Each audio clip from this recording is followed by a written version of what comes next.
Good morning, everybody. Welcome back. Welcome back. I'm Matt Alcon, Eric Nobriga. and we have a very, very special guest, Yeah, I'm excited. Mr. Jason Brollini. How are you this morning? I'm good. Thanks for having me. I appreciate it. We're happy to have you Welcome. here. For all the people that don't know you, would you like to make your introduction? Yes. So my name's Jason Brollini. I come from Santa Clara County. I spent 25 years there on the ambulance. Went through the rural metro transition and then the reacquisition. I like to say through a series of very bad choices on my part, I became a very toxic employee. Our South region has a toxic terrorist as an employee, and I left in that state, just really kind of burnt out and looking for new things. And so a union job popped up as a president. So I was a president, third president for United EMS Workers, Local 4911. And from there, I became their executive director. Oh, wow. So I ran the union for 7 years, Nice. almost 8. And then a few years ago, Dave Benelli and Sean Russell, our region president, came and said, hey, we need to do better by our employees, and we need to build better relationships. Can you help us and help our management team do that? And really combine those dark years of your burnout career, right? 25 years, the last probably 8 of them were pretty bad. Yeah.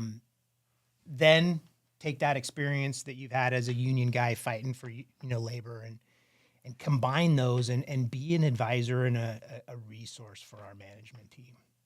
And that was it, man. That was the job description. Just tell us how we can do better and build better relationships. And so that's what I've been doing for the last year, is really working with new OMs as they get promoted, or new RDs, areas where there's challenges and headwinds with the relationships with the union. And they're not bad relationships. They're just traditional relationships. Yeah. They're adversarial, right? Absolutely. And how can we do better? And I think with COVID, we really had an opportunity to kind of put aside that traditional relationship, because we had to keep our guys employed. We had to keep them safe. Sure. Yep. And both the company and the union, at least for me, really had those two goals as our objectives. And so we did things that were goal-oriented and not contract-oriented, right? Okay. And so we had to collaborate on things that we didn't traditionally collaborate for. And so that was, COVID was kind of the proving ground for that collaboration. And now they brought me on full-time to continue that. So and Nice. Now you're here. Yeah, now we're here. Welcome. Yeah, Happy thanks. to have you. Yeah. I mean, COVID Yeah. certainly was a big time of change in EMS. Well, it was new for everybody, right? Yeah. Like, for everybody, it was new. Everything got shut down. We had to adapt. Mm-hmm. New procedures, right? Like, Well, that was the challenge, right? Is, we, for disasters and that stuff, what have we always done? We've always scaled up. Mhm. We've always deployed, and Yeah. gathered, got the resources together to solve the mission. Here with COVID, though, it was the exact opposite. Yeah. Call volume went down. Yep. And so, at least from my experience, it was completely different than we had ever prepared for. And Oh, so absolutely. we really did have to collaborate and think outside the box together. And that was stressful, because that's not typically the characteristics you would describe a union labor or labor management type relationship, Yeah. right? And so it took a pandemic to really force, at least from my perspective, and I'm not speaking for the company at this point, but from my perspective, it really challenged that traditional role that I had, Yeah. and we had to do some things different. So There had to be changes. there had to be. Well, that's awesome. Well, welcome, Jason, No, I again. appreciate it. Thank you. So, like all our guests, we like to start with our origin story. Where did you come from? How did you get to where you're at? Tell us all the nitty gritty of where did Jason Brollini start? Yeah. So my stepdad was an engineer. We came out during the early '80s from the East Coast and established ourselves in Silicon Valley, right? And so grew up there, and I was a product of emergency reruns. I was 2:30 every afternoon right after Batman, right? There you go. And so I was that guy. Like, I wanted to do that from a very, very early age. Yeah. And I just happened to hire the new director for AMR in Santa Clara. I hired his daughter at my record store right out of high school. Wow. All right. And so that's how I met him. And he's like, hey, when you're ready, when you're done with EMT school, come talk to me. And that kind of started my career. And I don't think my career was any different than anybody else's. I did the alternate supervisor, FTO, preceptor. But I had a few years that were, I had my black cloud. And I think for me, it really started in July of 2015 at Laguna Seca at a World Superbike race. There was a couple fatalities that week, and we were there for the FIA. We weren't there for anybody else other than the riders. And I kind of joke around about a series of bad decisions after that. And I really didn't deal with it. Just kind of let it fester. And then come 2017, I'm in, in the first half of my presidency year. At that point, they were 2 years. So I was about halfway through, and I finally found an outlet where I could fight with the company and get paid for it. Yeah, Right? perfect. I found but the problem was it kind of reinforced a lot of negativity, right? It just reinforced that negative emotion. But I was getting paid to just fight. It was great. Not a bad gig. It wasn't at all. But it was unfulfilling. It was kind of miserable, and so those were choices that I made. There were resources that were available that I chose not to, and now I can joke around about it. But at the time, it was pretty serious, and I took it serious.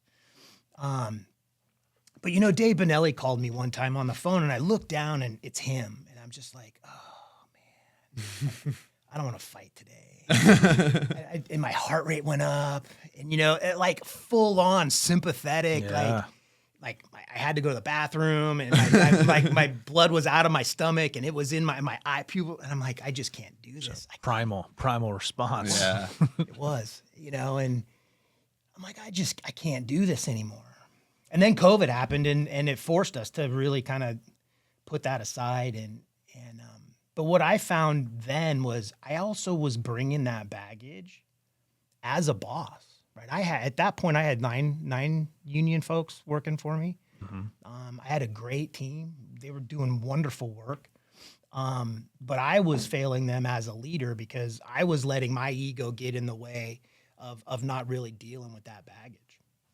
And so that started, what was interesting was it started an emotional intelligence journey, right? How do I get one over on Dave? How do I, control those emotions so I have better strategy? And how do I control those emotions so, I'm more articulate in my arguments with him? And it was still ego driven. It was still about control, and it was about having better strategy so I could beat somebody else. And I quickly learned that I had to deal with that. Yeah. My employees were not going to allow me to lead like that. And so I ended up finding myself on a mental health journey more than anything else. Yeah. Which was really about, dealing with my own stuff, right? So I could be a better leader for somebody else. Absolutely. And you can't get to that point, and I couldn't get to that point until I addressed, the hubris that I had at the time. And through that process, it allowed me to be a leader through COVID and put my agendas aside and really from a place of humility say, what is best for our membership? At the same time, the company was saying, help us with what is best for our employees. So we were kind of on this same track, right? Yeah. And we got to a point where we're working through all that stuff that we were able to manage COVID. And I think I share that part of the story the most was because my ego had no bearing on the pandemic. Like I could want something, but that pandemic is what it was, right? Yeah. And so I had to bend. I had to readjust. And through that process, we did keep our folks employed. And we didn't lay anybody off, which was amazing. Yeah. That's super. And it was just a real lesson that for me personally, when we can collaborate, we can do way more. Oh yeah. Absolutely. Right? And so when they said, hey, how about this new opportunity? It's new. So when you look in Workday, I'm the employee engagement liaison, right? Because it was right before the Gallup survey came out. Yeah. But it's grown into so much more. Leadership development, right? We can have an engaging workforce by the way we lead them, the way we build our relationships with them, and really that was forged in out of COVID. Yeah. And so I took the job, I took the risk, and I haven't looked back since. Hey. Wow. Nice. Long answer to a real short question. Wow. No, we like it. That's awesome. Yeah. So in the field, you start off as an EMT. How was that? Dude, it was great. It was great. You know, I was working 24-hour shifts. And honestly, it was I was hired a month before AMR Took over. Well, it was even pre-AMR. So I got hired at San Jose Ambulance.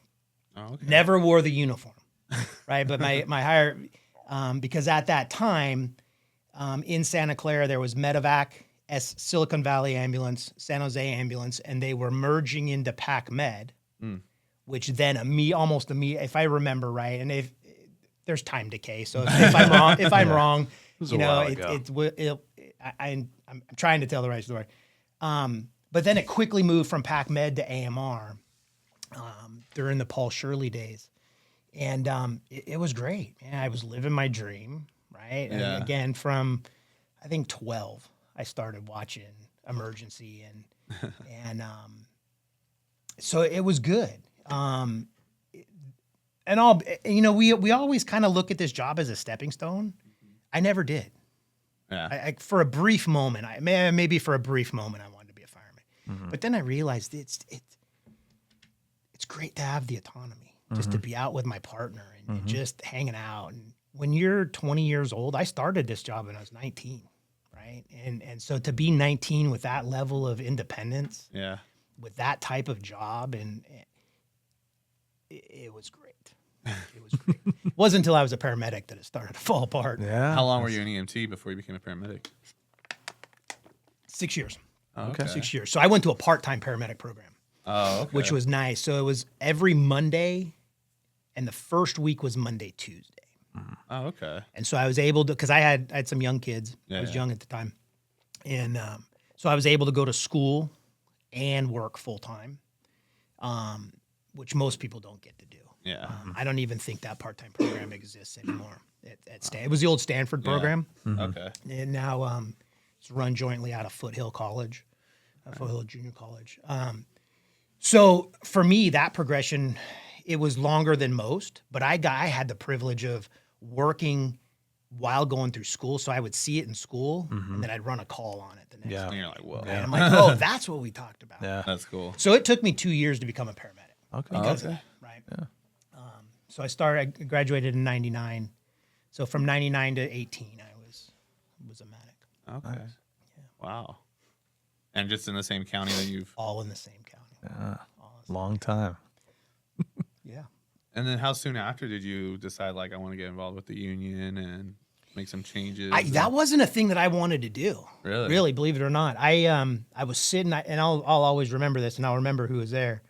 But one of my friends came up to me and was complaining about the work that was being done by my predecessor at the time, and really encouraging me to run. And I'm like, Were they already on the board, or it was just it another? was just some other person. And I'm like, all right, I'll do it. Challenge accepted. Hold my beer. That kind of thing. There you go. And it was a pretty convincing win. And then I found myself like, oh crap, I actually have to do this now. Yeah. Exactly. And so I think that's good though. When you want to do it, and when you're driven and you're passionate and you're kind of cutthroat and do whatever it takes to get to the top, very rarely does a good leader come out of that. And so I was completely humbled and just impressed that they thought I could do the job. But that was kind of kind of an epiphany, I guess would be the polite Yeah. way to say it. It was like, oh no, I actually have to do this now. Yeah. Yeah. And I think that's when that journey started was Yeah. I'm not capable of doing this. I Yeah, don't have the skill set. you went from running one scene at a time to you're managing. How many employees did you guys have in? Well, we your had unit 9 at the time. We had 9. Yeah. So, and then my daughter came and worked at it and just completely revamped the office for me. And so there was a short time when there was a little bit of a family dynamic there. Mm-hmm. Yeah, absolutely. And I'm trying to learn some good leadership skills and trial by fire that doesn't describe what it was for a bit. But I do have to acknowledge though, the union put me through college. So I think the contrast from that period of my life to before the last 8 years of my career is there were resources that I took advantage of, Mm-hmm. Yeah. right? And I was willing to take other people's help. And so the union said, hey, go back to school, right? We'll take care of it. And again, the kind of the weird thing as a union guy, you would think, oh, it'll all be labor studies. Yeah. I got a business degree. Yeah. Oh, that's super cool. And I did it with a focus on finance, There you right? So now I'm a union guy trying to justify finance stuff, right? Yeah. And that's the position every one of our managers are in, go. Yeah. right? I have not met a manager here that truly does not intend to do the right thing by his folks. Mm-hmm. But those budgets and the regulatory agencies, all these things get in the way. Yeah. Right? And so here I find oh my God, I'm that guy. I'm the boss of a labor union that has to talk about finances. And again, it's having that foot in both worlds, right? Running a business, but running a business in a way that is employee centric, right? That is hopefully driving engagement for employees. And when you continually put those two things together, I understand now why I'm doing what I'm doing. Mm-hmm. I think that's the most important thing with everybody's understanding the why on anything. Leaderships, when all they want to know is what's going on, right? They want to follow up. It's just they want to understand. And sometimes people have the perspective of like, oh, well, you don't need to understand. It's like, well, but I'll get better outcome and communication with you if you understand why I'm asking you to do this or why, Yeah. Yeah, I mean, we see it every day here as operations supervisors, Yeah. right? Like if you try and tell an employee, just do it, those days are kind of gone. If you can break it down and explain to them, like, hey, Yeah. this is why we have this rule, this is what's going on. You tend to have people, you'll see them kind of like, oh, all right, like, Yeah. They okay, all right, pull well, back that a makes little bit, yeah. that makes sense. Like now, so giving people a why for sure. I know for me, that's incredibly important because if you give me a set of directions and I look at it without the why, with that question, why are we doing this? This doesn't make sense. If I can create a pathway that makes more sense in my mind, Then you're gonna go ahead. then I'm going to do it. yeah. Right. And so the discipline, I think, in that is showing the why, but digesting it to where it's meaningful for that person, not just, well, we don't want you doing this because it costs the company this much money. Well, that doesn't affect that individual. Yeah, Yeah. they're like, well, Right. So, not only sharing the why, but why that why is so germane to that particular individual sure. and what they're doing, so they don't create that pathway. Yeah. So yeah, I believe in the why, and yeah, it's very important. So you went to college, all that stuff. Were you bringing that information and like basically teaching your peers on like, hey, this is Yeah, why I was we got to trying do to. stuff like this. Hey, this is why we got to do this, or I tried to, but as a new leadership on scene is different than leadership in the office. absolutely. Right. And so I spent a lot of time trying to apply the leadership skill sets for the field in the office. And I have to probably admit I was a failure for a while at some of that. Because when we talk in the field, there is a culture. There is a definable culture, and I think we've talked about this a little bit. if you and I are working together, I can say, get me this or give me that. And there's an implied, if we have a good relationship and we've done a couple bids together, you know me, there's an implied please and thank you. Yeah. You take that to home, and you tell your spouse or you tell your kid, just go do that or give me that. Does that resonate the same at home? Yeah, it's a little bit different It's, for sure. Well, it's totally different. Yeah. I challenge you. Tell your wife to go do the dishes. No, I'm okay. I'm all right. Right?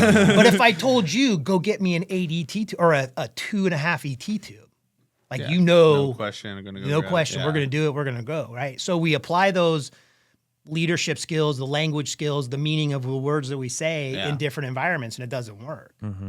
So, like to your question, I didn't do well for a while, right? Because I was trying to, I got these new things that I learned that really make sense, and I want to apply it, but I'm applying it in the old language, the old ways, the old demeanor, Delivery the old system. ego, Yeah. right? Yeah. It didn't work. So there was a few years of learning. And one of the things that accelerated that learning was extreme ownership for me, right? And once that was a part of my life that I intended to live by every day, that's when the pieces for me started falling into line, right? It wasn't about me. It wasn't about my performance and the performance of the organization under my leadership. It was subordinate all of that and really build those relationships. And managing those people and those relationships was what started the progression into a more positive direction for me. And we did the leadership training in San Diego County with San Diego and Imperial County, which was amazing. Jason led that and did the extreme, and it was very good. It was and crazy. you had, where did that all start from though? I mean, you said you had to learn that, right? You had to take ownership, hold that accountability. Well, Learn it. touch on a little bit of what it was. You Yeah. two were there. Yeah, we were there. None of us know what you're talking So about. yeah, if you want to explain. There are other people. Sorry guys. Sorry. We start. So yeah, and that was part of my bio that I probably should have mentioned. So in college, I was in an organizational leadership class, and look, this isn't Wharton School of Business, right? This is. But there was a reading list, and Jocko Willink and Leif Babin's book Extreme Ownership was part of that reading list. And so my uncle's a Navy chief. He was a submariner for 30 years. So it was easy for me to make that connection, right? Okay, I have to read one of these books. Yeah. That's probably going to be the one I'm the most interested in. And honestly, the pick mentally for me was, what's the easiest book to read? There you go. Right? At that moment. Yeah. Yeah. And I think looking back on it, that when the universe lines up a path for you, stuff like that happens, right? And it was that just unintended consequence. It set me down on a life journey that was so. And then when I got picked up here for this role, one of the first things I told Sean was, Sean, we need to bring this program here. It's about, when you look at the 4 laws of combat, the first one being cover and move is about no silos and building better relationships. How do we invest in human capital and our relationship capital with each other? And that was the high priority that Sean and David had, right? How do we build better relationships? I got the thing for that. And he said, yeah, do it. Like, no questions asked. I'm like, but there's a process, there's an expense, make it happen. That started a 9-month journey, just training with them and weekly going over, the principles of the book and practicing how to present that to their instructors. That culminated in November or in the end of October in a 2-day evaluation where I had to pitch the book back to them, to the authors of the book. Oh, wow. And then field questions from them. They call it a murder board, but they sit and they act like disgruntled employees, the way the only way SEALs can, right? With a skill set that only SEALs bring to the table, and they make it uncomfortable, and they ask, and they really test how you would apply their knowledge, or the knowledge from the book, to real life people that are like, hey, I don't agree with this, and I don't think leadership is at all levels, and they push back really hard to see Yeah. where you go and how you reinforce the stuff.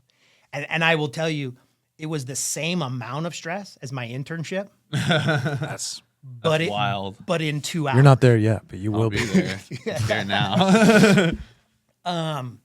But and so that's where it comes from. And when we talk about that, for me, I was trying to weaving back to your question, I was trying to apply those things with the ego and the language and the skill set and the culture of being in the field. And it just wasn't working. Yeah. And it wasn't until a very, very poignant conversation with one of their instructors, during that process where they said, you got to get over this. You gotta deal with it, and you gotta find some grace for yourself, but you gotta go full send and take care of this, take care of your business. Yeah. And JP, he stood up at the end and he said some things that were kind of shocking. And I don't want to say them in public because it would reduce the shock value to the future students. Yeah, I know. But it was like, all right, challenge accepted. And there's a consequence for the people that were involved, in Ramadi, and the expectation was clearly set on how I, as a representative of that organization, need to conduct myself.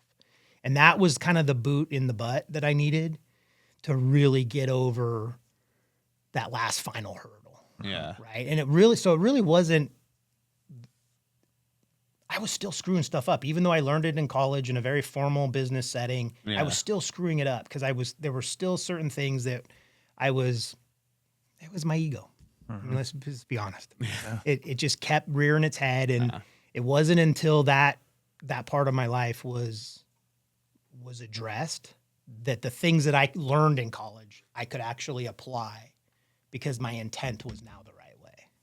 So I screwed stuff up for a long time, even though I went to college, even though I was afforded those privileges. And I was my own worst enemy at that time. So it wasn't a smooth road coming out of college. Wow. Yeah.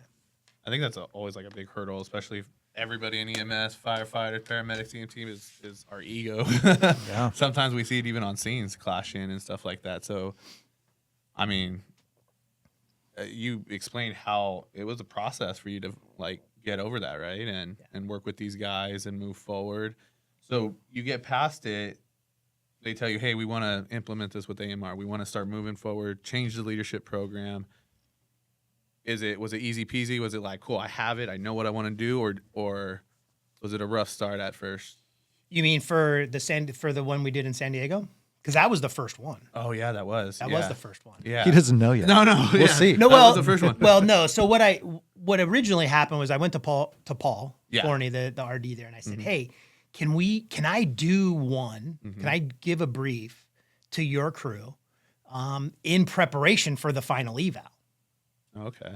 Well, our schedules didn't line up. I had to create some other, preparation, things. And he came back and said, oh, hey, I totally, I misunderstood what your original ask was, but let's do this.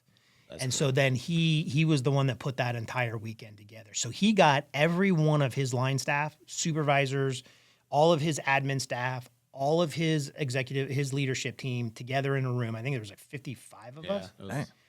And Matt was working in Victorville, so I said, "Hey, can I bring Matt? You're going to go places." Thank you. But I really appreciated what you did and are doing in Victorville. Thank you. And making I appreciate sure that.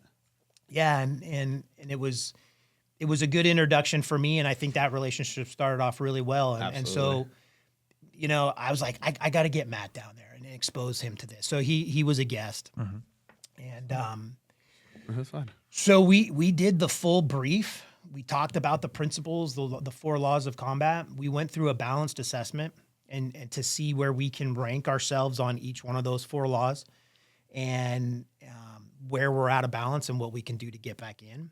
And then we went through each law, cover and move, simple, prioritize and execute, and decentralized command. We broke each one of those down, and there's some 30-day immediate action drills. So Like, where do I have a blind spot? Where are there silos that, hey, I should go out and reach out to that person and see what they do and just actively look for those silos to break down and where we can build. So it's kind of a lot of exercises like that. And we did that for the entire day there, for their entire division leadership. And all of the responses we got back were, it was a lot of content and we weren't prepared for the cerebralness of the afternoon, but everybody loved it. Nice. Everybody loved it. And so what we're going to be doing now is rolling that out on a more regular basis. And I have to work with our senior leadership to focus on distressed business units first, right? They have their Priority. prioritization. Yeah.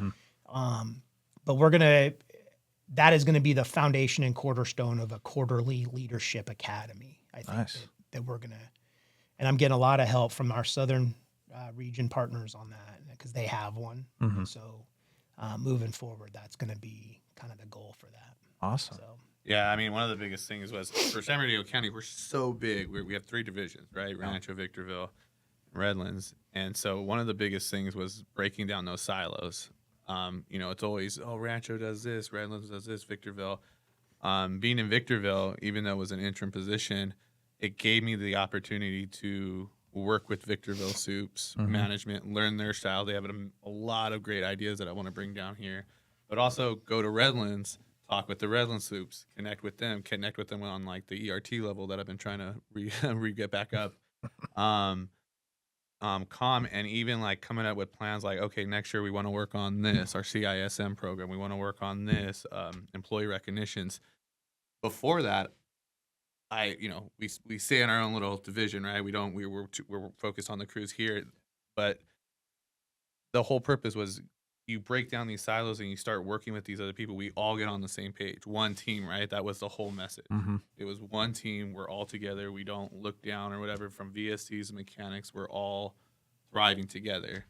And the conference that we went to, that was something that really came out to me. Nice. So eventually, is this going to be like not just because we're here in San Bernardino County. Yeah. We have, like you said, 3 divisions within our county. Is this going to be something where it's like we try and all get on the same page, like us, LA County, Riverside County, like everyone as a whole kind of locally? Or is it just going to be like I think we have to be careful in creating that one size fits all. Yeah. Right. Because everything else in our job is community needs based, right? Yeah. We do an assessment, we meet the needs of the community. And so in this context, each business unit is the community. And I don't think if we have a one size fits all approach, I don't think that works.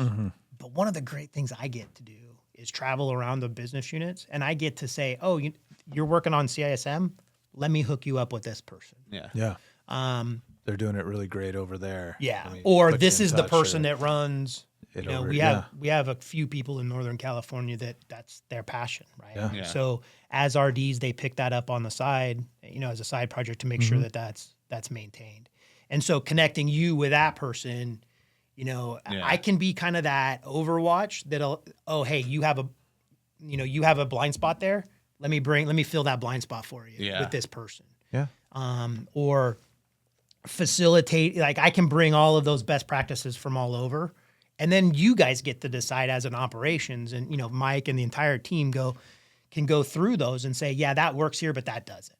Or that would work here if we just tweaked it. Yeah. And then that way we're creating best practices, not one best practice. Got it. Yeah. Right. So I think that approach is more suitable to our industry than Definitely. and of course, businesses that have different campuses, they want those one size fit all efficient, Yeah. like I get that. Yeah. But our industry is a little bit different. So I think creating avenues to connect best practices with people is a much more effective approach than a one size fits all. For sure. Yeah, one of the cool things that I even told you about that, they had a Q&A at the end of it, and Reach was there, and Comm had their stuff, and one of the Comm associates brought up a lot of like communication errors with Reach, And he brought it to their attention. They, you know, hey, we're going to work on it. And I hit him up. I was like, hey, like, let me know in a few days if, like, this actually follows up, right? Because we hear about all these cool tools, right? We have all these cool tools, but executing them or staying consistent.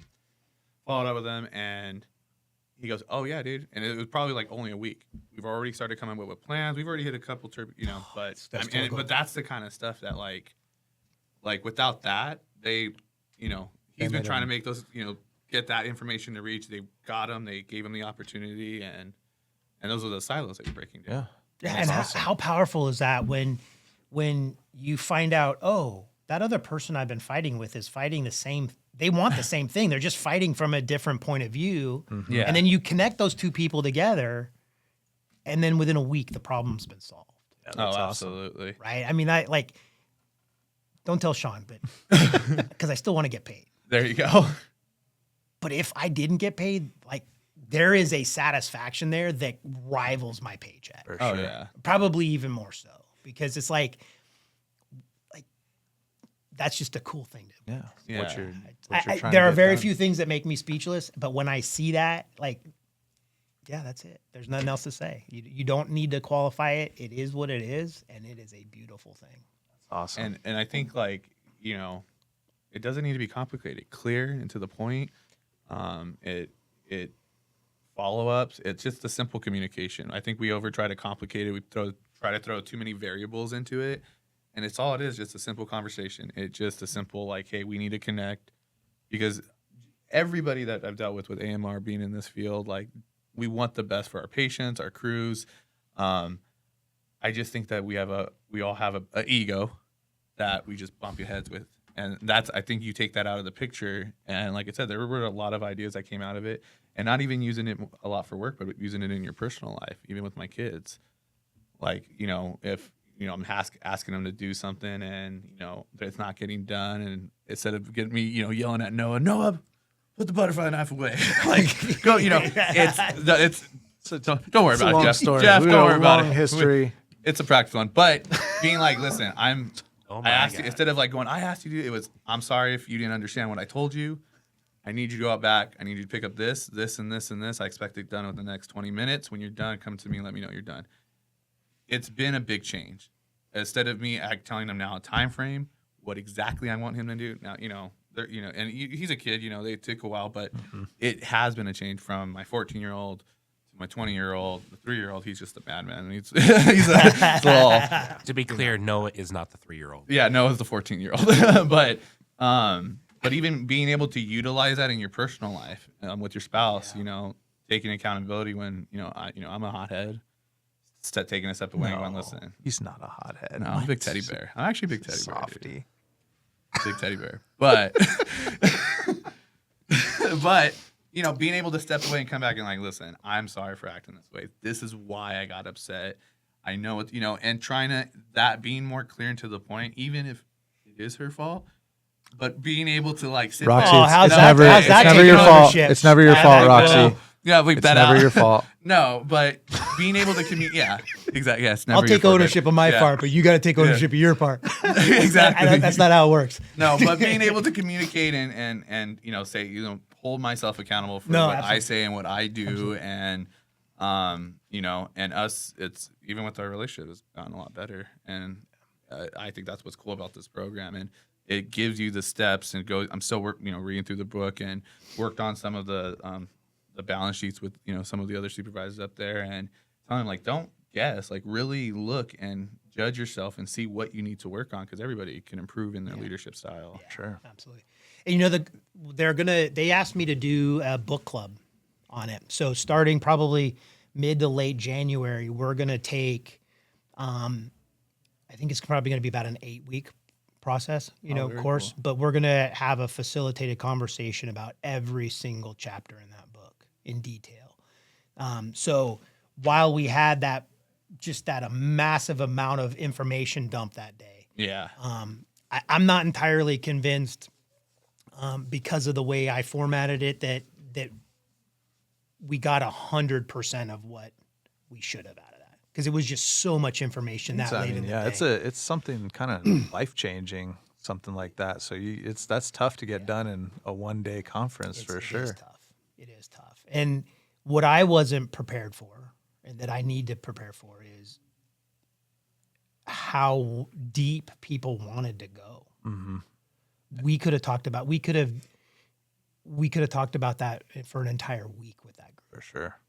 Yeah. Even the little activities that we would do on the side where we would break up and talk to, those conversations were getting deeper, and you were just like, this is just an activity, guys. Like, Guys, you had to bring it back. But Guys, we got to. But and I mean, even for a while, like they would be like, "All right, guys, come on, everybody's," because we would be in a deep conversation about like, well, this is and like you said, it could have lasted probably forever. It was I was blown away, and and even my ego was kind of still creeping in, right? It's like, are they talking about what I was talking about, or are they just socializing? Are they done? Are they just taking it waiting for this to seriously? be done? Yeah. Because that's for sure. That's a lot of, I do that. forced conferences. You get into the group and you all look around. You're like, all right, we're just let's come up with these answers and let's just be done with it. And then So that's then pretty cool. let's go to our phone and check our emails. Exactly. Yeah. Uh-huh.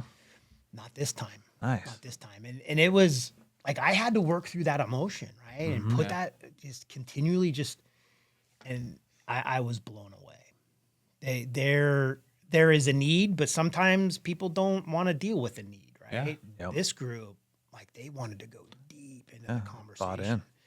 So when I followed back up, we're gonna have they want those conversations. So we got to do it. That's And awesome. So we'll have 1 hour a week, deep dives into each chapter. We'll go through the balanced assessment and the 30-day action drills that are appropriate for each chapter. And instead of having, a brief session on it, we're going to dedicate a time just to that particular topic of that chapter and dive deep. because you can really dissect each of those like you can go deep as you want. They're all rabbit holes. But that's the thing, though. Some of that gets uncomfortable. Yeah. But people were pretty open, and I think it spoke more on the fact that these leaders were very passionate about wanting the change, wanting the communication. Because the first part of it was also talking about how to talk with people that are upset or disgruntled employees and stuff like that, and understanding, leveling with them, validating them, and then leading the conversation to coming up with a plan. So it was taking that information, taking your information, and I mean, it's a lot. You guys should really work on more of a maybe multi-day thing because there's so much information that you want to know, but you got to also keep to the time, right? You got to keep to the clock, make sure that you're not running behind, and everybody in that group wanted to dig, like I said, very deep into it, and we had a lot of cool conversations. Yeah, one of the cool conversations I had was, and it just, my son is a pipe fitter in local 393 in San Jose. Okay, cool. And so, he's brilliant. Both my sons are actually. My younger son actually just got he promoted to foreman. So he's nice. Congrats. coming up on 30 with the crew. And Wow. but my older son, he decided not to weld, and he's living down in Santa Monica, and he decided to trade commodities and stocks and day trade. Okay. I did that for a while. And while everybody was telling him, no, don't do it. It's risky. You don't have, what's your backup plan? All this other stuff. My approach, I really sat down and studied, how can I use this as a way to connect with him? And so instead of saying, you should do this, I asked him earnest questions.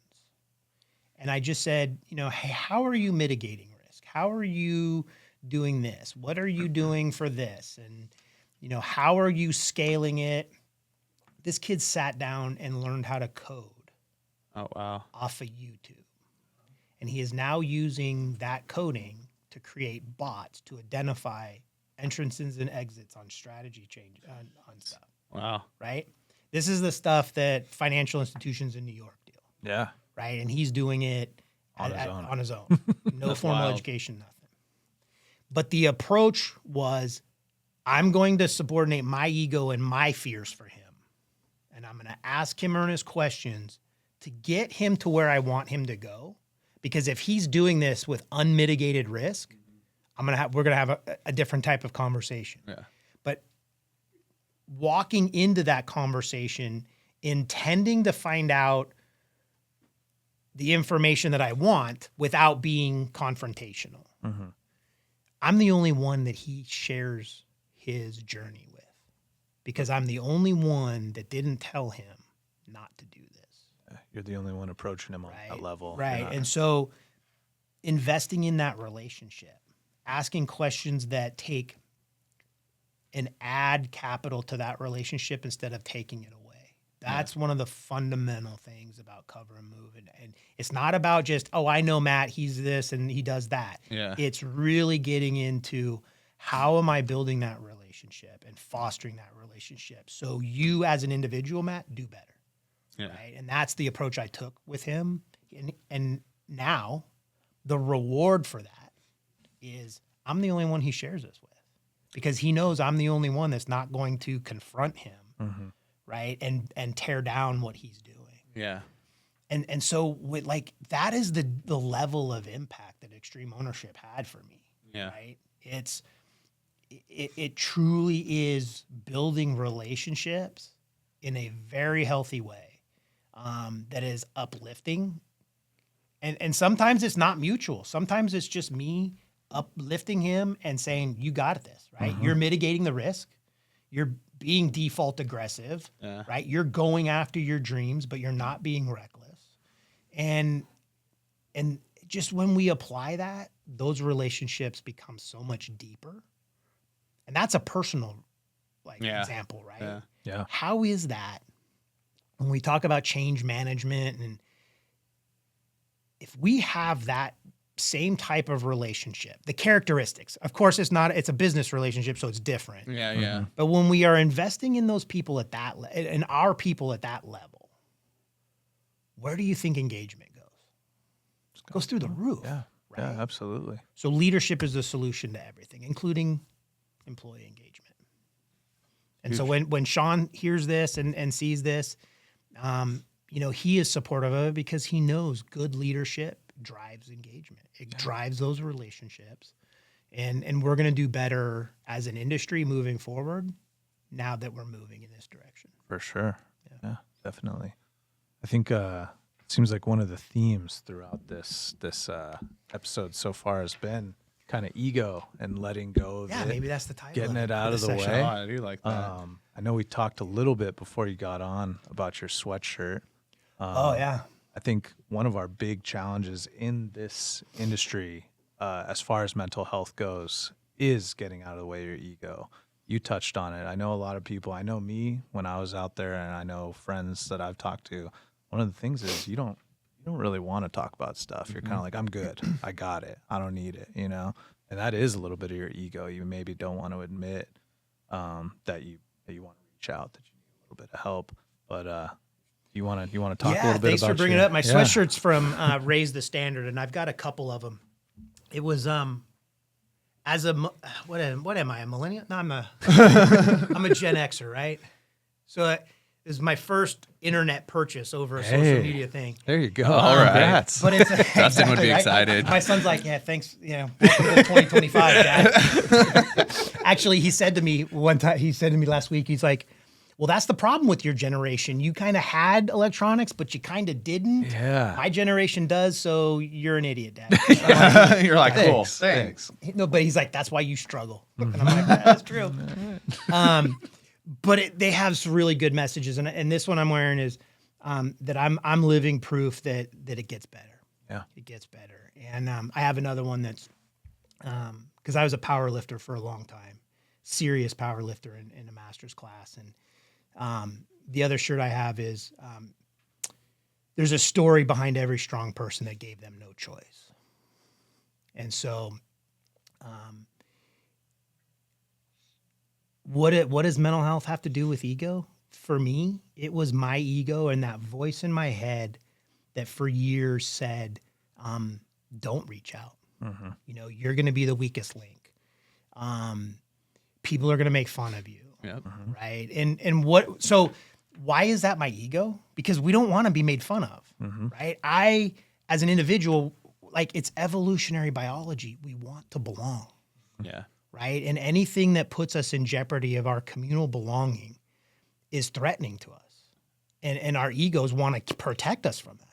And so while our egos can be good, it can drive us to to near perfection. It can give us the energy and the motivation to stretch our goals and achieve things that we didn't.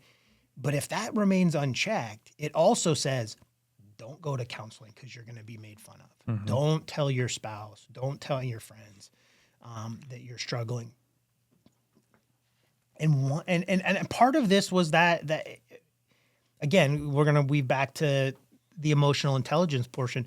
When I started in college, this was not a mental health journey. Like this was, how do I hone my tactics so I can be better than Dave? There you go. Right? How do I control my emotions and not let this? Because he would make me so mad I would sputter. Just and then I'd hang up the phone and like, oh, I should have said that. That would have been a great comeback. Oh, yeah. You have that Right? shower moment. Yeah. You're like, And oh. So even when I was trying to take over that, right? Yeah. It was my ego trying to stay in control, right?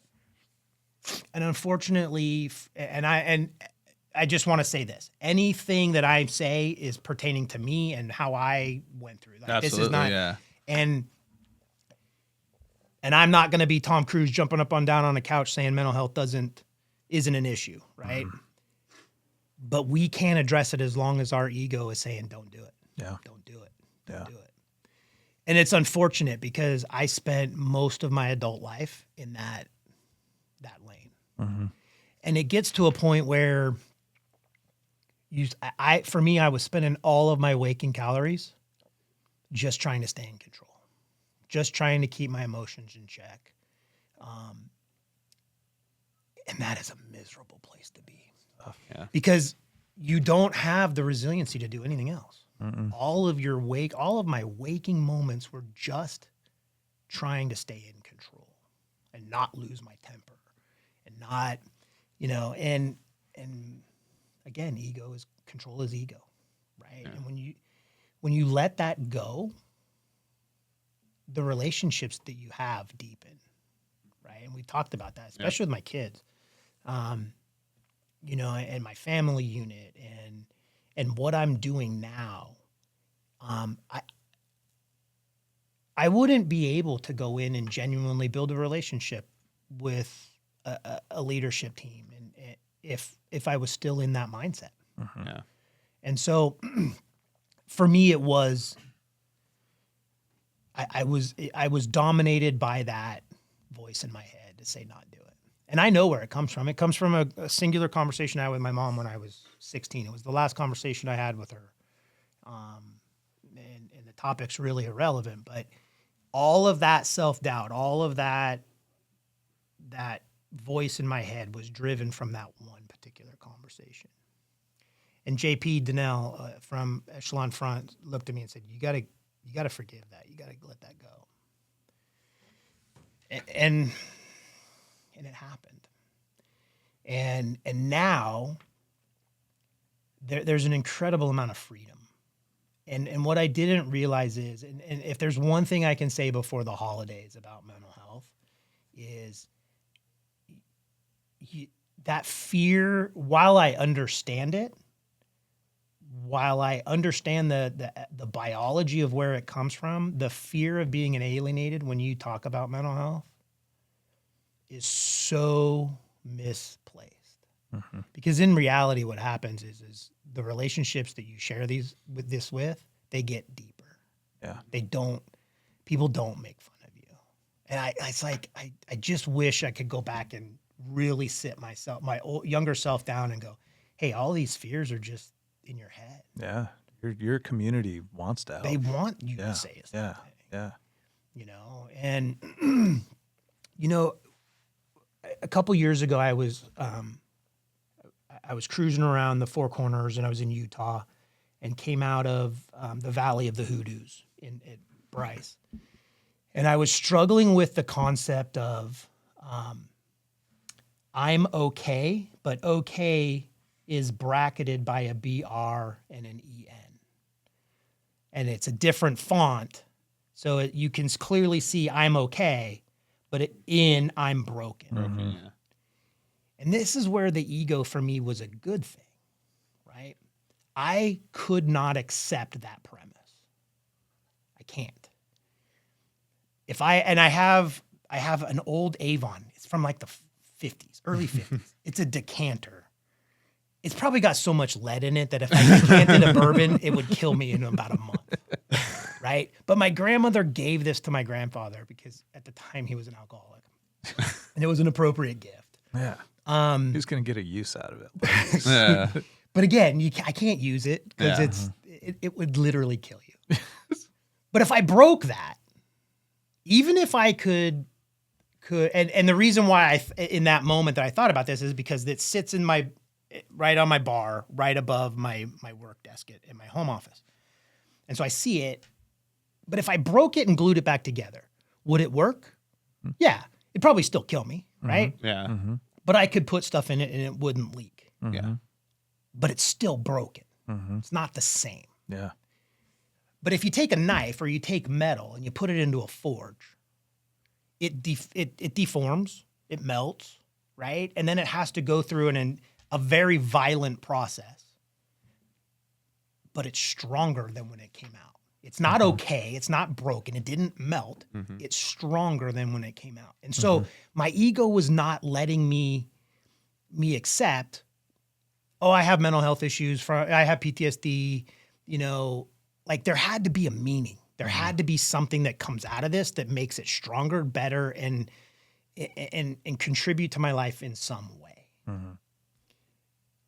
I will say going through this process now, it's almost as if the skeletons in the closet that we try and keep in the closet for so long, like that's where the resiliency, you lose your resiliency because I spent all that time keeping those doors closed, right?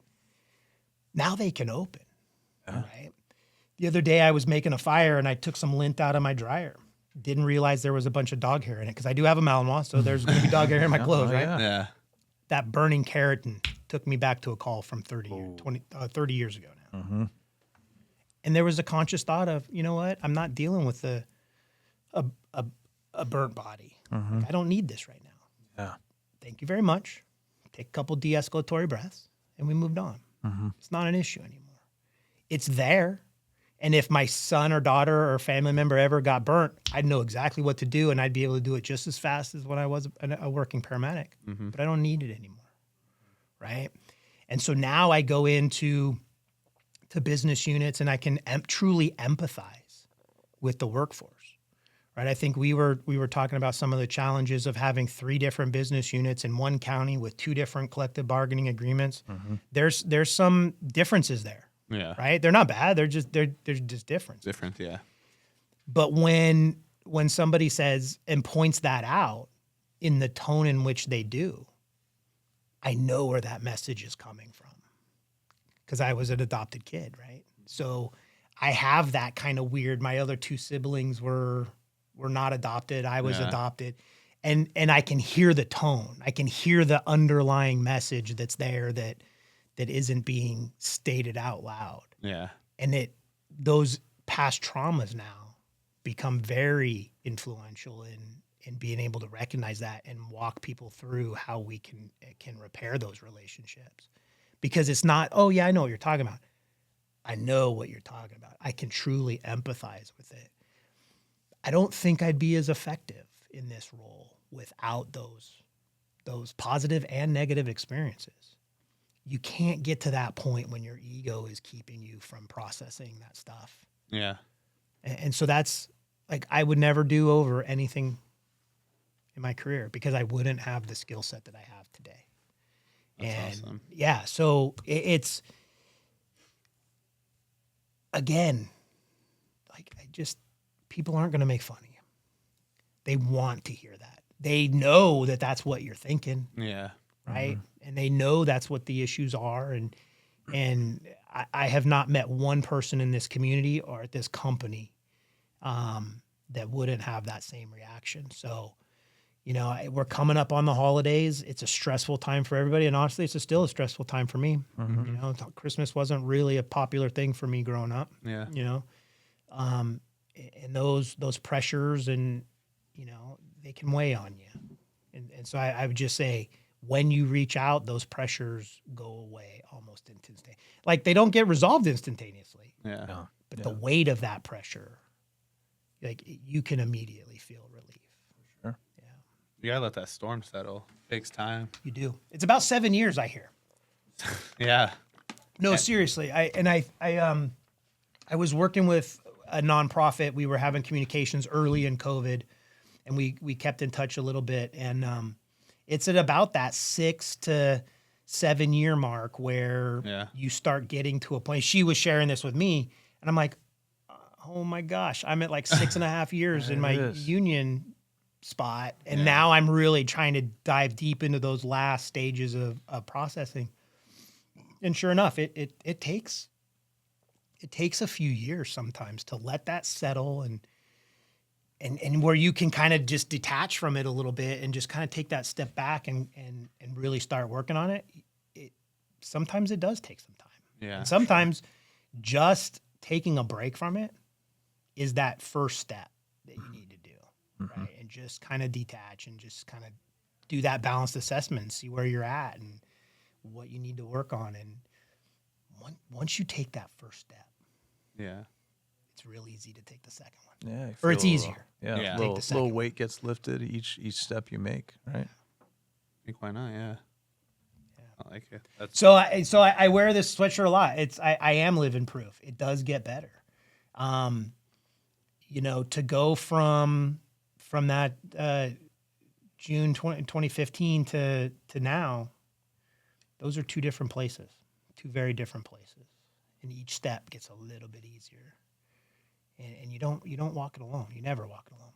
and you're able to share that information. I always tell people that I've talked to that are having a hard time or whatever, like, we all have our traumas, we all have, our mental health issues, or I go, but listen, man, like, these are what got me through it. Holding accountability. I know people are there that loves me. I know that everybody's there to take care of me. It's getting rid of that ego and moving forward. And just so people know, when you say ego, it's fear. Yeah, that's right? exactly the what it is. fear. So Mhm. it's the voice. It's not Fear of getting made fun of, fear of people, judging you for it. Especially in this field, and we've touched on it before, like, we have family members that might not be in this field that don't understand, like, that are dealing with their own mental health, right? And then we have this, plus we run these bad calls. And a lot of these guys are just, even today, are like, oh, it's just another call. And then they wait, and then at home it hits them. Like I said, it could be something, just a smell that reminds them. And being able to, when they're coming in and they're, complaining about, a call that they're getting or whatever, like you said, understanding the tone and going, what's going on, man? What's up? It's seeing those little, like, quirks and understanding this isn't about a call, dude. What's going on? You find out, it's working a lot. Something going on home. That's what they want. And like you said, that's the first step. That's those are those first steps that make it easier, that make the connection between the the leadership team and the crews. And I mean, we have an open door policy. I mean, you'll always walk by our office and there's dozens of people in there just trying to talk to us. And then there's times where our doors are closed because we are having a conversation to get a little bit understanding, because we're like, listen, man, this isn't you. Yeah. You know that you could come talk to us. What's going on? And, at least on our leadership team, we've done a pretty good job of, being there for our crews, following up with them, and that's another thing, following up. A lot of people, they stop. Hey, you're doing it? Okay. A few weeks go by, you're going this whole, it's nice to get a text or a call. Hey, man, how's it going? Everything good? Even if it's just grabbing a coffee. But teaching, part of that new leadership style, especially you're seeing a lot of the leaderships from supervisors start going up into the management field. Associates are starting to go to that supervisor role. So training that new supervisor, that new leadership group into, talking with our crews, understanding them more, being more patient, I guess I would say. Yeah. Yeah, I think something we try to acknowledge over here too is that it's not always the calls you'd expect it to be. Oh, yeah. Everyone's had a different experience in life, so it's not always the made for TV or movie call that you expect. Some people they just go in on a run of the mill call. Yeah. Patient looks just like their grandmother that they just lost, and that hits them. And the grandmother's stable on that Yeah, call and you stuff. know, It's just a so BLS call, it's- but it just triggers, yeah, right? Yeah. We try and acknowledge that over here, that it's not something you don't need a big horror story to reach out and need help. Sometimes it's just hey man, this call was nothing, but it hit me. So It doesn't even have to be a call. If you have stuff going on at home, Exactly, man. yeah. I mean, it's venting, it's talking, it's just talking with somebody. People don't, I mean, the power of talk. I mean, it's simple conversation of just like, there's been times where it's been come in just to get some information on, their day or whatever. And then it's just hey man, you good? And then it just turns into an hour conversation because that's what somebody wants. They want somebody to ask if they're okay. And even on the other side, it's okay if you see somebody, if your partner's not acting good, even you see anybody. Just a simple, hey, are you okay? That little casting is what somebody needs or wants, and they're just waiting for somebody to just a little opening. just a little opening. I think we, even in this conversation, I don't think we're giving that simple one word, just like the weight that carries. Yeah. In a lot of the mental health training that we did in Northern California, they would talk about a lot of people that survived jumping off the Golden Gate Bridge when they would describe and share their story. Almost all of them would say, if somebody just said hi to me as they walked across the bridge, I wouldn't have. Difference. Yeah. If they just would have acknowledged my presence, like if they just would have said hi or good morning as they walked. That gives you chills. That's it. Like you said, it's so powerful. That just, hey, like that's all people want. But so I'm always in that like that glass is half full or half empty kind of thing. Yeah, No, yeah. half empty because I'm on the negative side. But just the negative impact it has to not do that. Yeah.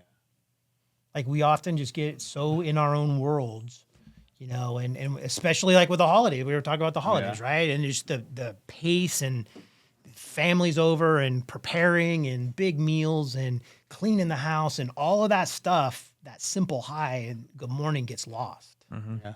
Right. And if you're already just kind of feeling down, that could be the one thing that makes or breaks it. And we need to do more of it. Absolutely. Absolutely. And I think that, our CISM team, the peers that, we see on top of the calls and the follow-ups that we do, like to some people, it's like, oh, well, they just called us, to me, it's a big deal. I care about you. I'm not just calling you because it's my job. I'm not just following up with you because I have to. I'm doing it because I genuinely care about you as a person. And having somebody, even if it's just a working relationship, understand that, like, as a supervisor, I can care about you. I care about you going home at the end of your shift. I care about your safety. That goes a long way. Yeah. It's not just words. Unfortunately, there are some times where people do feel like that just because there's different circumstances and all that. But like I said, just checking on people, that's powerful on its own. And I think people forget that. That's as simple as it could be, is just checking on somebody. Yep. Yeah. There's some people that also sit there and say, well, I don't know what to say. A lot of times you just need to listen. You don't really need to say too much. Just say hi. That's all it is. Say hi. You don't need to say, just listen. And I don't think there's ever been a conversation that somebody who has been put in that situation newly to that has left and go, man, like I said something that was messed up. Like you're going to get those words out. You know that this person needs you, and that natural human emotion of caring and taking care of somebody's going to come out, and you're going to know what to say, and it'll just flow out. And you're going to walk away feeling good that you helped somebody, that you brought up something that you didn't even think about years ago that came up now to help that person in this situation. That's what's important. Or for me, sometimes the exercise is to keep my mouth shut. Yep. Right. And for me, that takes those awkward, what do I say? Well, nothing. Yeah, exactly. Don't just listen. They need to get this off their chest. Like just let them word vomit, right? And then just be there. That's it. Yeah. It takes 2 seconds just to say hi to somebody. hey man, you looking good today in your uniform. Have a good day. You know, it just, and like I said, believe it or not, I've had more conversations where that's the opener. There's somebody just walking by and then a pat on the back. Hey, can we talk real quick? And then, but that's what we're there for. And that's what it, and like I said, that's just listening. I don't need to say anything. You just need to get all this off your chest and you'll feel better. Yeah, absolutely. But I think AMR is in the right direction, especially, you know, with the training that you're doing and the CISM stuff that the peers and the unions do for the San Bernardino County and moving it forward. Like mental health, you know, specifically dealing with their crews and staying on top of it and making sure that they're taken care of and followed up with and they have the resources. Like we do a pretty good job with that.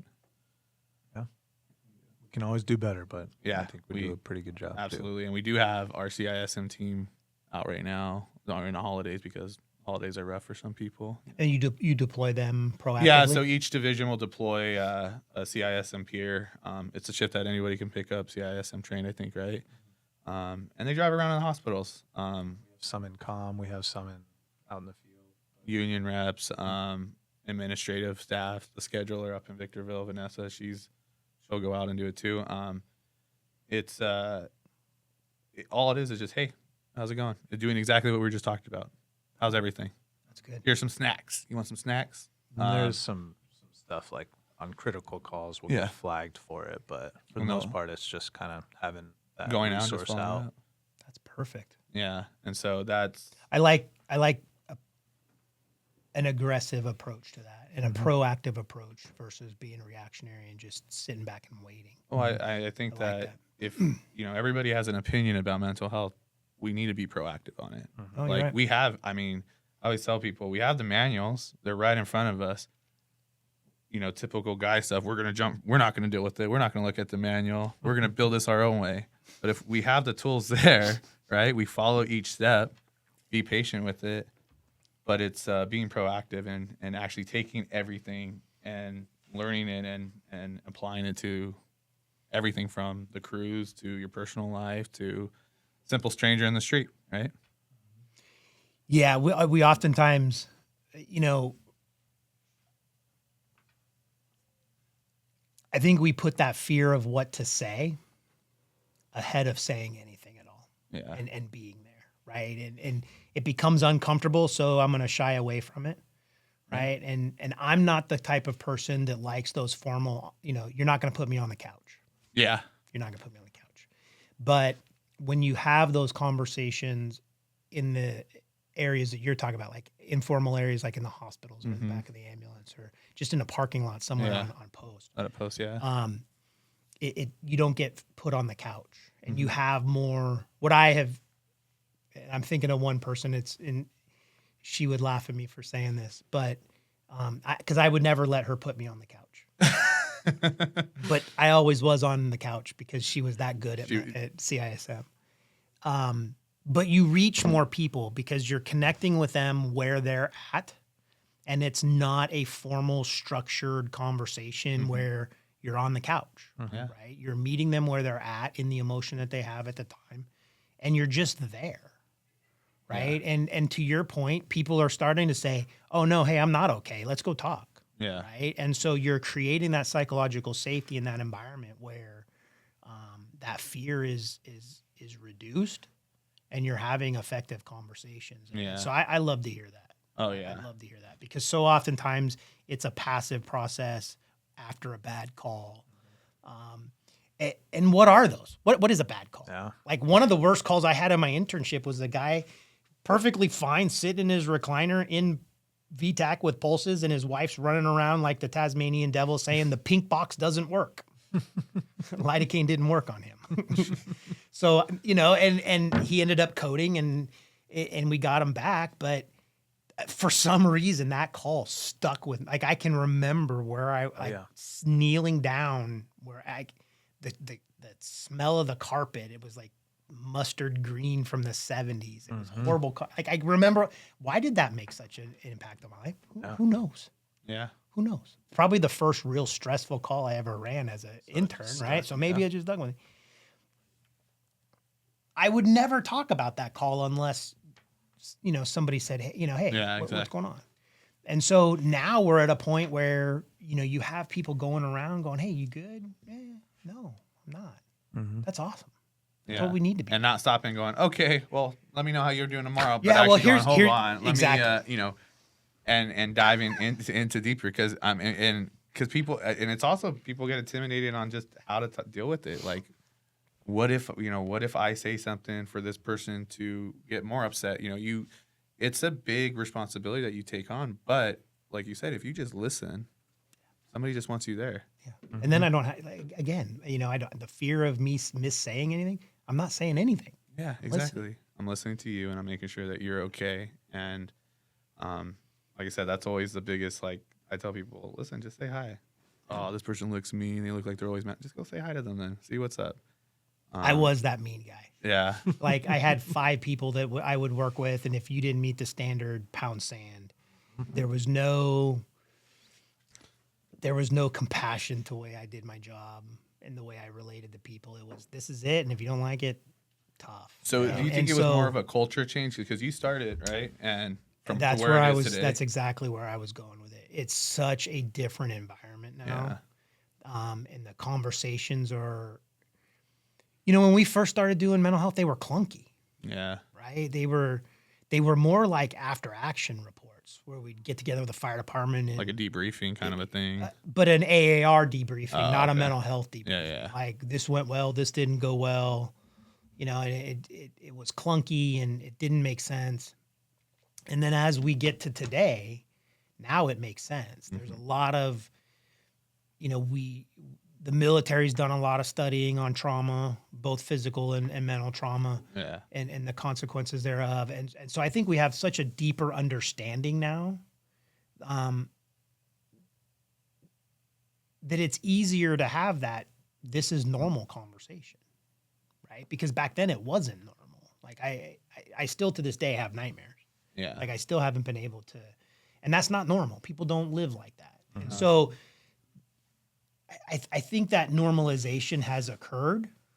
But that's not an excuse though. I still got to take ownership of making bad exactly. decisions because there were still people that reached out to me that I didn't take. Right. So let's not make that an excuse. Yeah. But I am very glad to see the progression over the last 30 years of where we're at now. Because this is the first time I've talked about this in public Yeah. in this type of form. Really? Well, if you consider the brevity Yeah. of the brief and how I talked about it there, when we talked about the mindset of humility, Yeah. that was truly the first time I said it in public.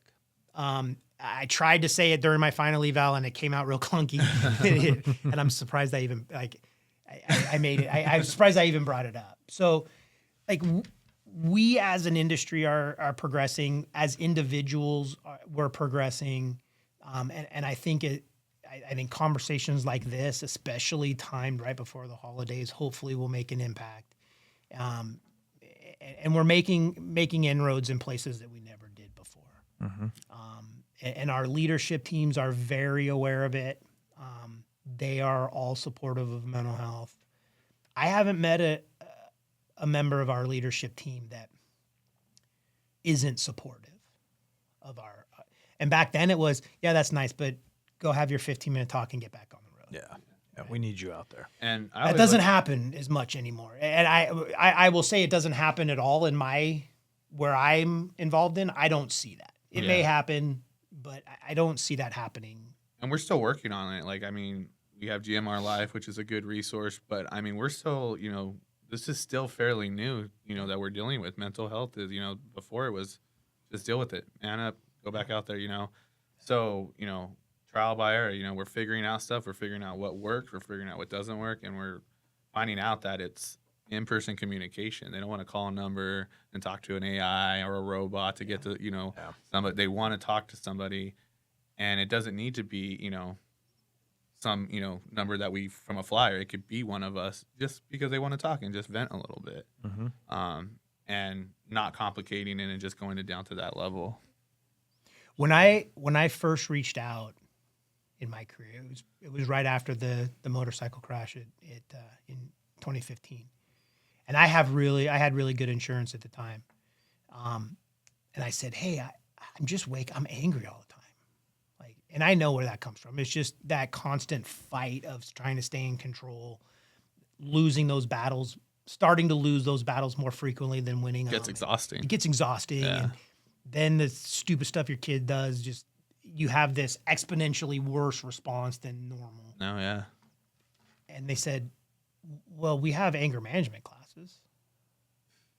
Okay, look, I'm not committing domestic violence, Yeah. right? Like, I'm a paramedic. I had this series of bad calls. I know where it's coming from. I need help figuring this out. Yeah. And the answer was, well, that's really the only thing we have for that. And so now we do have, Rhonda, like, she's probably the busiest person in this company, because the demand for GMR Life is probably more than they ever anticipated. Oh, yeah. And she's hired, her staff are great. And it's really good to see that department busy because that means people are reaching out. That also means that our leadership teams are identifying those things and reaching out and making sure that our employees are being taken care of. So I like to see that because that means the needle's changing in a positive direction. So yeah, it's you can go through all of that. You can talk to all those people. You can talk to your spouse, your family, your significant others, or your work confidant, and nobody's going to make fun of you now. Yeah. It's a different age. It is, and so it's good to see. It's good to see.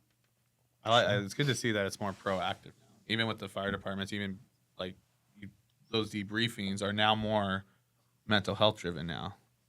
With those critical calls, they'll even go from calling not just the crew but comm. Hey, you guys want to come, and they'll go out there. We often forget them. Yeah.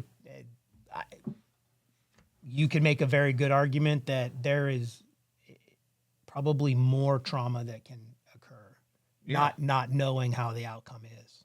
Again, I mean, they're seeing every single one. They're reading those, you read those notes, and some of those notes are, and something that happened back in, your younger days just triggers it. And we've had situations like that. And, again, they've done an amazing job to make sure that their CISM and their mental health in there is taken care of, and they have a peer in there. But even like I said, these fire debriefing, fire doesn't just ask the crew; they'll ask comm, hey, which is super cool because it involves them, right? It gets them breaking those silos, right? But that everybody gets affected, not just the crews. Comm, For me, I could see a lot of stuff and not bother me. Yeah. Like if you showed me, like if you dropped me into a bad call where I could not hear that my vision was my only sense, I could see a lot of stuff before I would have an issue. For me, it's what I hear. Crying women is still an issue for me. Like it hurts in places that I didn't even know existed when I hear my daughters cry. Like or my wife, or it's almost as if every mother who lost a child in my career that I heard screams at one time. And so like there are still things that I have to deal with, right? And I can only imagine, because that's really the only sense that our dispatchers have. They hear all the stuff in the background. They can hear the screaming and the chaotic nature of a call, but they can't see it, right? And so that leaves that dark spot in their memory.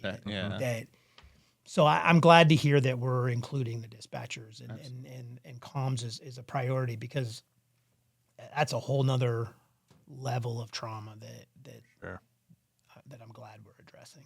Oh, absolutely. And like you said, them not having that being able to close the loop if they're not knowing what the outcome was. Yeah. I know we do a pretty good job in here. Yeah. We'll reach out to comm, Following up and letting, seeing just, everything's everything's okay. If, they need anything. And like I said, they have multiple people in there that are part of the CISM peer team. So, That's good. And, Pearl does an amazing job. She's from comm that picks up the shifts and will go out and talk with the crews and is very engaging with them about, here's the packet, here what these numbers does, and if you need anything, reach out. And I think that's, that's important. That's what we're here for. And I think also too, like even on our level, we deal with it, right? We're out there, talking with these crews and being able to have the peer support system, with you and Dustin and Hefe over there. And, we all have personal stuff going on. And so be able to come in and not only have to, run a 911 system, make sure everybody's good, but having the support of these guys and to push you forward and have those talks and, be more open about it. It helps us as well. Helps us to help the crews and everybody else that needs our help. Definitely. Good deal. Definitely. But yeah. Well, what's we've been hitting the CISM, the mental health stuff. Yeah. It's been pretty hard, pretty heavy. What do you have? Fun. Yeah, what do you have coming up? What's some positive stuff that you have coming up? Personally, or for You just got back from Personally- Hawaii. How was personally- that? dude, it's more building relationships, right? And so yeah, we have some new structure that's coming, and I got the privilege of flying down there and meeting them and their leadership team. And what's really rewarding about this job is trying to apply a standard, but yet culturally the islands are so much more different than what. Sure. So if I take my mainland approach there, Yeah. it doesn't work. And so that trip was a lot of just listening, right? Okay. And trying to figure out how to present, how to support in a way that is culturally appropriate for the islands. Kind of circling back to the can't do the one size fits all. Can't. Got it. No, absolutely. And so things that I'm like, oh, that's easy to fix. The union we need to do this, this, and this, and it just doesn't work that way. Yeah. So anytime I can get out and meet people and understand their issues and then come back and sit on it and say, how does this work? Instead of we should do this, this, and this. Does this work for you? No, yes. How does it work? And it's almost like I'm learning how to do this job over again for the first time. There you go. Because the culture is so different. We have some really strong people in that management team, and I know they're going to do great things. Yeah. I know they're going to do great things. And to be a part of what they call Ohana, which is their family, that's who they are. To be a part of that and to help them grow that through discipline procedures, simple, clear, concise, ways to communicate, prioritizing and then executing and being consistent, like we talked about on executing those things. They're craving that. They want that. And that's to be a part of that Ohana is incredibly. That's super cool. It's, I am not a part of it, but I have a touch, because I'm not an islander, right? I'm from the mainland. I'm a Howley. Yeah. I'm a Howley. Let's call it what it is. But to have a touch point on that and to be a part of that, and to be a part of helping that grow. That's powerful. Again, Yeah. Sean, don't take my paycheck away.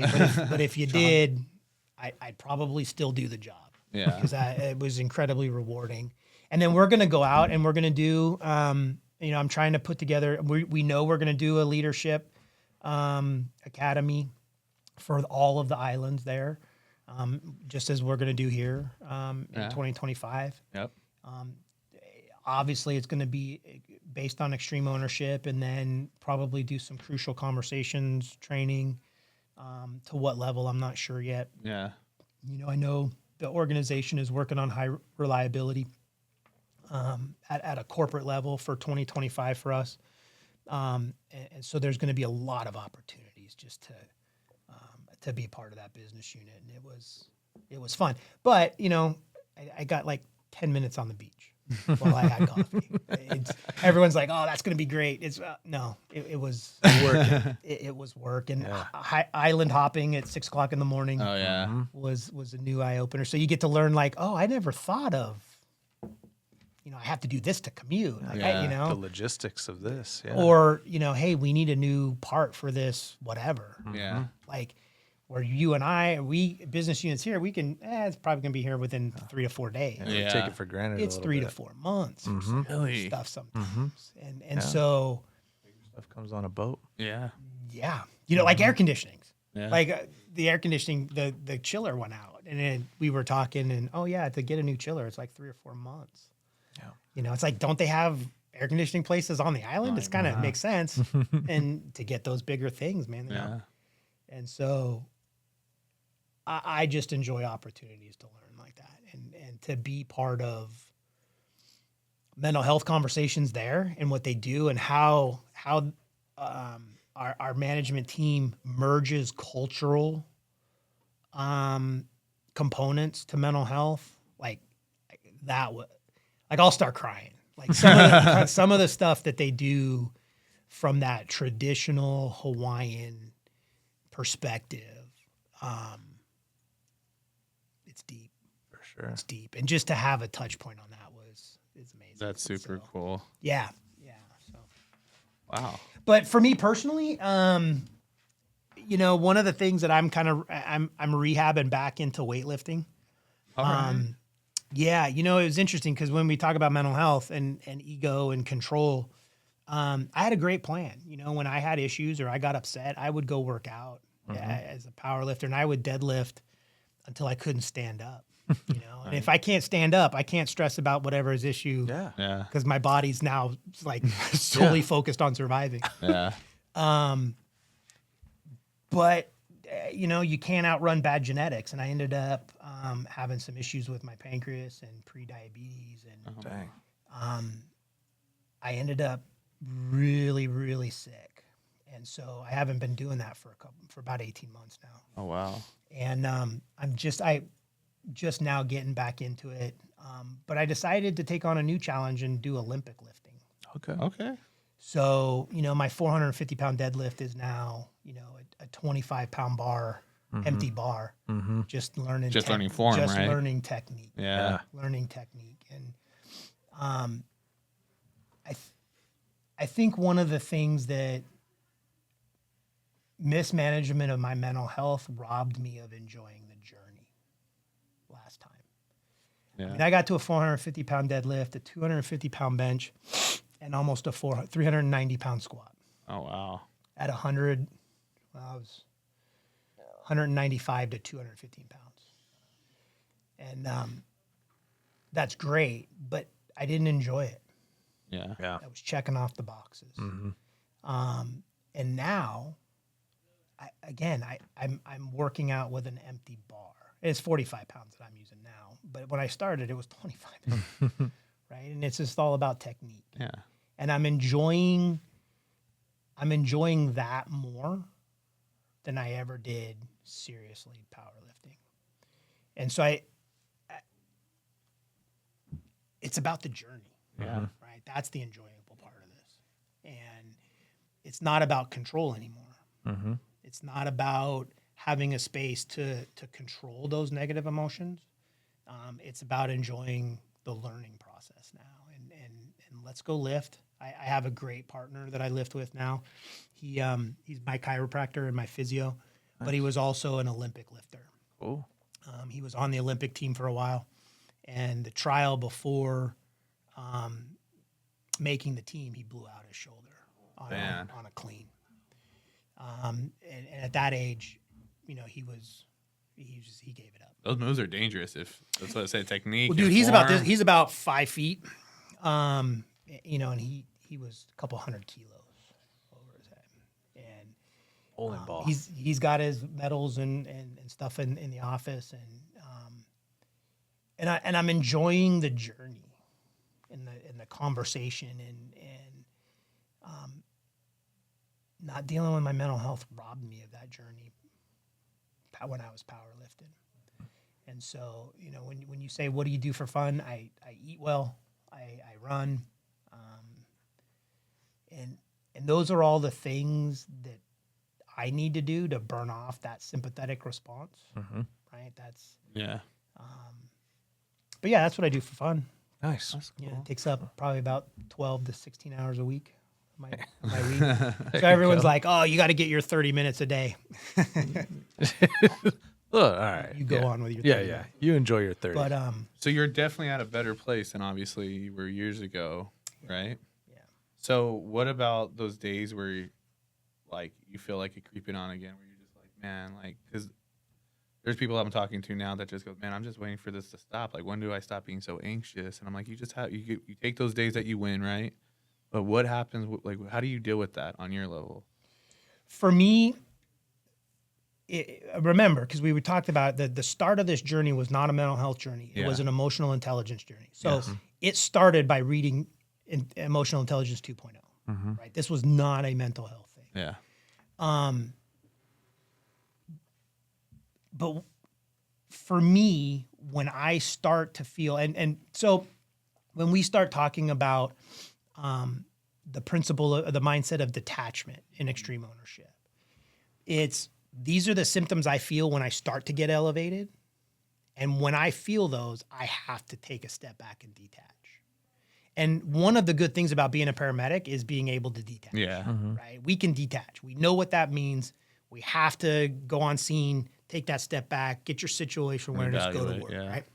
Right? My preceptor called that the oh shit moment. Right? When you walk on scene and go OS, Yeah. take that deep breath, get your situational awareness. Basically, what he was teaching me was to detach. Yeah. So that skill set I have. Yeah. I just don't use it all the time, depending on how much that voice is talking in my ear. And so for me, when I start to feel anxious or when I start to feel that emotion or when I start to use I statements a lot, I'm starting to not like this. I think this is stupid. I think we should do this. When I start doing those, I detach and I try to figure out the why. Why am I feeling this way? Is it me? Is it something about what I'm seeing? What is it that is making me have this physical response? Because remember, I have a strong physical response, sympathetic response to stress. If I can figure out what that is, that will tell me how to deal with it, right? And usually it's something that I'm making up in my own head. Like if you want to get down to brass tacks and Stoic philosophy, 9 times out of 10, that anxiety is coming from something that I'm imposing within myself. It is not something that is being imposed on me. And even when it is imposed on me and I have no control over it, there have been so many times in my life where I've tried to fight in a certain direction, only for, if you're religious, God, the universe, whatever. Yeah. But the universe goes, we're not going there. So as soon as you stop fighting that, life gets a lot better. Yeah. Right? Because I was looking for an out when I was with the union. I was at that 7-year mark. I accomplished what I needed to accomplish. I was looking to move on. And the universe was not letting me move on. And I was getting more angry and more angry and more upset. And so I had to continually detach. Why am I feeling this way? Because I'm stuck. And then once I gave up being stuck and just accepted where I was at and dealt with what was on my plate, those doors would ended up opening up. That's cool. Right? So for me, it's about controlling my response. It's about figuring out why I'm having this response. And then depending on what it is, moving forward with the resolution for that. But you can't do that when you think you're perfect. Absolutely. And the voice in your head says, don't address the imperfections because it's hard to do. Yeah. Right? So again, it goes back to I had to address my ego. Yeah. And most people don't think that that's the way it is. We had that one gal that was sitting next to you in San Diego. She goes, I didn't realize ego was the voice in my head. Oh yeah. I always thought it was the jerk boss. Well, it is that too. But more often, but those are easy to Yeah. those are easy to spot, right? Yeah. The arrogant person is easy to spot. Uh-huh. But that voice in your head is hard to detach from. For sure. Because you've been listening to that your whole life, right? Like that's been with you since day one. And I'm sure at times it saved your butt a couple Absolutely. times, right? Mm-hmm. And This- yeah. Sometimes it saves you, gets you in a little trouble. most of the time, though, for me, it got me in a lot of trouble. But exactly what you said, detaching going, wait, why am I upset? Why am I anxious right now? No, everything's fine. Everything's okay. Let me get back into this and just starting again. But sometimes the answer is, oh, this is not okay. Yeah. And this is why this issue of the grander issue is what's causing this anxiety. But let's take a look at that. What is really about this? Yeah. Right? That's the issue. Mm-hmm. Is it just because I'm afraid to publicly speak and I'm nervous because I have to teach RDs and VPOs now? Like Yeah. that's all ego driven. Am Yeah. I going to be is my effort going to be accepted? Yeah. Right? And so once I identify, oh, that's just on me. Well, Sean asked me to do this. This is what they asked to teach. So why am I anxious about it? I'm teaching what they are interested in teaching. Yeah. So okay, we can start processing and put that away. Yeah. So sometimes it's a process. Sometimes realizing what it is, it's a process to work through. Yeah. But at least like I work in defined rules, at least I know that that's the issue. You understand the And why. I understand the why. Exactly. See, it comes back to, hey, Full circle. did we just, what did Rogan call us? Did we do a weave? We just did a weave. Right, weave right back to Yeah. See, it all comes together at the end, Jeff. the why. It's happened. Well, So yeah, so my point is Yeah. here's a perfect example. For years I thought I was legitimately crazy because there were many calls where there is just a black hole. yeah. Like I don't remember it. My brain did not process what happened. It's like I blacked out. And I can remember these things in still pictures and then nothing and then an outcome. And it was like, why is that? And you read about that and it's just the way your brain processes stuff. And if there's too much information, it can block stuff out. How oftentimes when you shoot a rifle, you have ringing in your ears. Yeah. But yet if I shoot a deer or a mule, and I'm out hunting, do I wear ear pro? No. But why do I not have ringing in my ears every time I go hunting? Because my brain can turn off that response. Yeah. Right before the report of that rifle, my brain can actually turn off that part of my nervous system.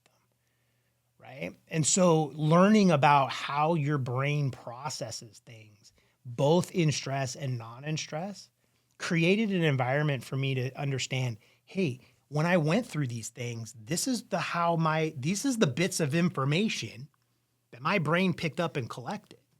Now, through talking it out or going through therapy or talking to your partner or talking to your spouse, you can then take all of those pieces and put them back together in a way that makes sense.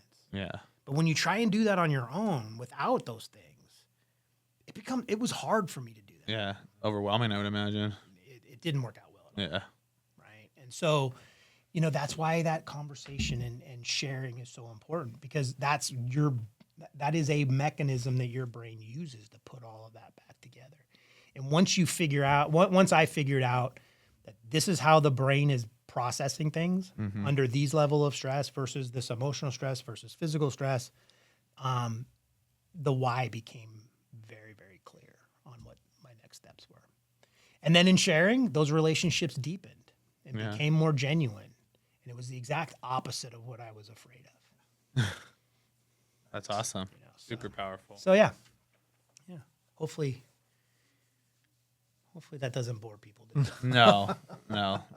I mean, like I said, it's that's our whole purpose right now is teaching people how to use those and having those conversations, understanding the ego and taking it out of the equation and being like, listen, like there's stuff that you're going to be able to control and there's others that you're not going to be able to, and handling it with your peers and talking about it, and that's the way to move forward, right?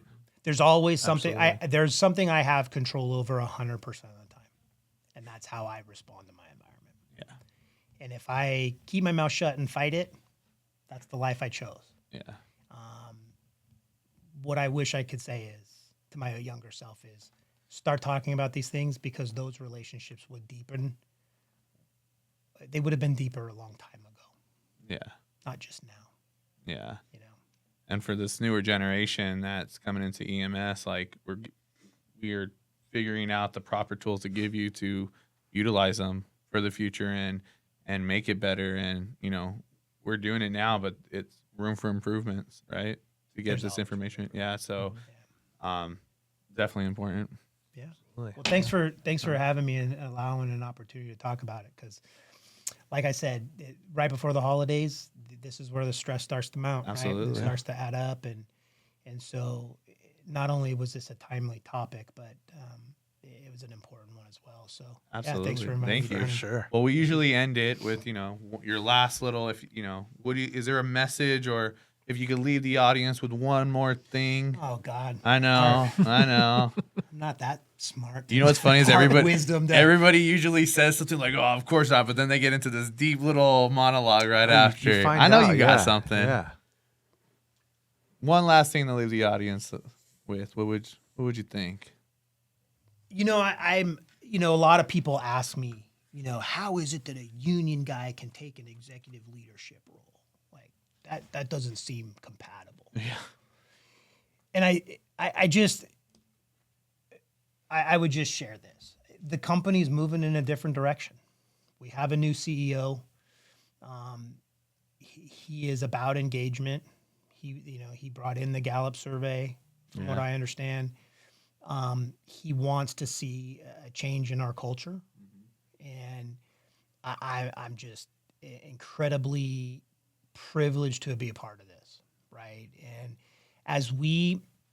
when I look back on my career, one of the things that I constantly screamed at the company about was there's no training for us as supervisors from field to the office. Yeah. There's no transition. There's no, and what got me promoted for me, that language, that skill set, that communication style, that's what got me promoted. Mm-hmm. But that's the communication style that's going to make me a bad leader, right? That direct, in your face, binary, protocol driven, yes, no, does it have, go down, like that's not leadership. Yeah. And so I'm just incredibly privileged and excited to share with the entire company, like this is changing now. Yeah. It's happening. It's happening, and it's not hearsay. It's not just a carousel that we're just going to keep spinning around. Like, and I can only speak for this region, right? But Sean is investing in my position. Like, I have an incredible latitude on what I do because he knows that engagement is a variety of topics and issues. Yeah. But that's where the company is moving to, and I think before I retire, I think there's going to be a strong foothold for a new culture at this company. And that's why it's important to continue doing the Gallup surveys and as we break that down into business unit size conversations and on how we move forward, it's an exciting time because it's vastly different, and I only see it getting better moving forward. And so we're going to be doing extreme ownership trainings throughout the year. I'd like to get at least one formal one a month, like we That'd be did down cool. in San Diego. For those that do like the book club thing, facilitating those conversations, continuing to, bring, and honestly, one of the great things I get to do too is bring labor to the table, right? And so making sure they are coming along with us as partners. Absolutely. Like this is changing, Yeah. and it's an exciting time to be here. 100%. And honestly, I see this kind of platform as a way that we can continue driving that. So I hope I did good enough to get a re-invite. Oh, absolutely. We have to bring you back. Of Jeff didn't have to keep us on track too often, so that's when you know. Yeah, it's Jeff going was super well. quiet. Usually he has to keep butting in and pulling us back on track. So it went pretty well then, right? Well, that's good. But it's changing. The region is primed to take I just feel that there's going to be a huge step Yeah. in the near future where like this ball starts rolling downhill really fast, and to be a part of that is very exciting. But I know when I go to business units and I share that vision, especially with our labor partners, it's met with skepticism, and rightly so. Absolutely. Because it is such a dramatic change. But I will tell you, each conversation I have like that is getting shorter and less violent. Because when it first was, do you honestly think that? And now it's, yeah, but we're gonna trust but verify. Yeah. You know, and that's huge progress, right? And to be a part of it is moving forward is going to be great. And I just want to share that there's that light at the end of the tunnel, 100%. and it's not a train this time. It's not a It's train. not a train this time. So that's my parting message is you know, hopefully we're moving in the right direction. Are we going to have to make a left or right pivot sometimes? Sure. But this is an exciting time to be part of this company. And I think in 15 years, it's going to, if we were to revisit this conversation, it will be drastically better. Yeah. Different, but you know, in a better way. In a good way. Absolutely. Even than for what it is right now. Yeah. So, 100%. hopefully there's a little bit of positivity and a lightheartedness after such a No. heavy conversation. No, it was good. We Jason, we appreciate you coming in. We're Thank you for definitely having gonna me. have to bring you back in because I know you got more stories up your sleeve. But you know, we've been able to work together since I've been doing the interim Victorville spot. So it's been a pleasure. Been learning a lot from you, my pleasure. and it's been, you know, can't wait to see what's happening for 2025 for San Bernardino County. I don't want to wait. I want to do San Bernardino. yeah. I don't want to wait till February, March. It's we have great Jeff. we have great opportunities and Absolutely. in the staff meetings that I've been in. I won't, you know, my fear taking this job is that I would walk into those type of staff meetings and not be accepted, or my recommendations not be heard. Mm-hmm.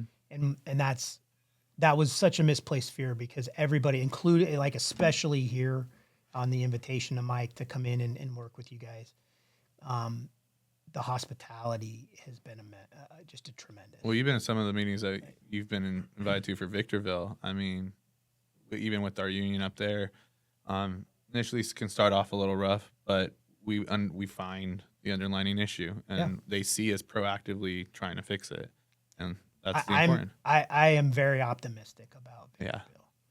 I think that's the challenge. We have good people Mm-hmm. that intend to do very, very well, that have good hearts.